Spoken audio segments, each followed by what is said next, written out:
అండి, నమస్తే. మీకందరికీ ముందుగా తండ్రి అయిన యాభై నామంలో మీకందరికీ షలోమ్. ఈరోజు ఏంటంటే ఇంకో వీడియో చేయబోతుందండి పండుగ గురించి. ఈరోజు యెషూవ మెస్సీయ వారి యొక్క పండుగలలో, అంటే యాభై తండ్రి మనకి ఇచ్చిన పండుగలలో ఈరోజు మనము ఏడవ నెల 10వ రోజున ఉన్నామండి. మనము 10వ రోజున తండ్రి అయిన యాభై ఇచ్చిన మన బైబిల్లో మనకు పాప ప్రాయశ్చిత్త దినమైన ఒక పండుగ ఉంటుందండి. అది లేవికాండం అండి. లేవికాండము 23వ అధ్యాయము 26వ వచనం నుంచి 32 వరకు అండి. అనగా పాప ప్రాయశ్చిత్త దిన పండుగ అనగా ఉపవాస పండుగ అండి. మనమందరం ఉపవాసం ఉండి యాభై తండ్రి యొక్క సన్నిధికి వెళ్ళిన తర్వాత మనము మన పాపాలను మనం ఒప్పుకునే రోజు అండి. ఈ రోజు చాలా చాలా ఇంపార్టెంట్ అండి. మన పాపాలు కానీ మనం చేసిన ప్రతి ఒక్కటి అండి యాభై సన్నిధికి వెళ్ళి మనం మొరపెట్టుకుంటూ ఉపవాస ప్రార్థన చేసుకుంటే యాభై తండ్రి ఈరోజు చేస్తే, మనం ఈరోజు ప్రార్థన చేస్తే యాభై తండ్రి ఖచ్చితంగా వింటానని చెప్పేసి పరిశుద్ధ గ్రంథమైన బైబిల్ నుంచి చదివిస్తున్నానండి.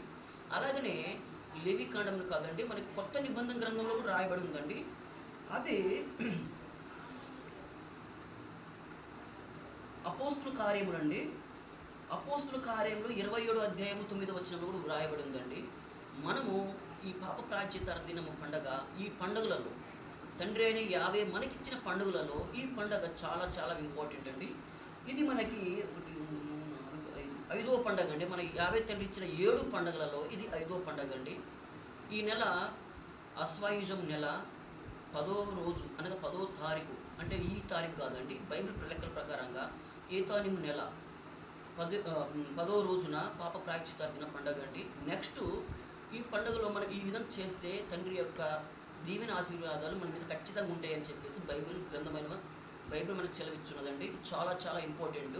తర్వాత ఈరోజు 10వ రోజు ఉన్నాం కదండి. నెక్స్ట్ 15వ రోజున అనగా 14 రోజు నైట్ అనగా 15వ రోజు మనకి ఆరంభ రాత్రిలో 14 నైటున పర్ణశాలల పండుగ అనగా యెషూవ మెస్సీయ వారు జన్మదినం అండి. యెషూవ మెస్సీయ వారు జీసస్ క్రైస్ట్ అంటాం కదా, మెస్సయ్య ఆ రోజు పుడతాడండి. ఆ రోజు మీకు విలువైన సమాచారం అందజేస్తానండి. ఖచ్చితంగా యెషూవ మెస్సీయ వారు ఎప్పుడు పుట్టారన్నది డేటాతో పాటు లెక్కలతో పాటు వివరంగా చూపిస్తానండి. ఖచ్చితంగా ఇదేంటంటే మన పరిశుద్ధ గ్రంథం బైబిల్ లెక్కల ప్రకారంగా ఈ భూమి మీద పుట్టిన ప్రతి ఒక్క మానవుడు తరతరముల వారు ఆచరించాలని పరిశుద్ధ గ్రంథమైన బైబిల్ మనకు సెలవిస్తున్నదండి. Bible is real. మరొక వీడియో మీకు ఖచ్చితంగా మీ ముందుకు వస్తానండి. నేను పర్ణశాలల పండుగ రోజున మీకు ఖచ్చితంగా పర్ణశాలల పండుగ ఎలా చేయాలి, ఏ విధంగా చేయాలి, మెస్సయ్య యొక్క జననం ఎప్పుడు అని దాని గురించి మీ ముందుకు వస్తానండి. అందరికీ సెలవు. Thank you so much. మీకు అందరికీ షలోమ్.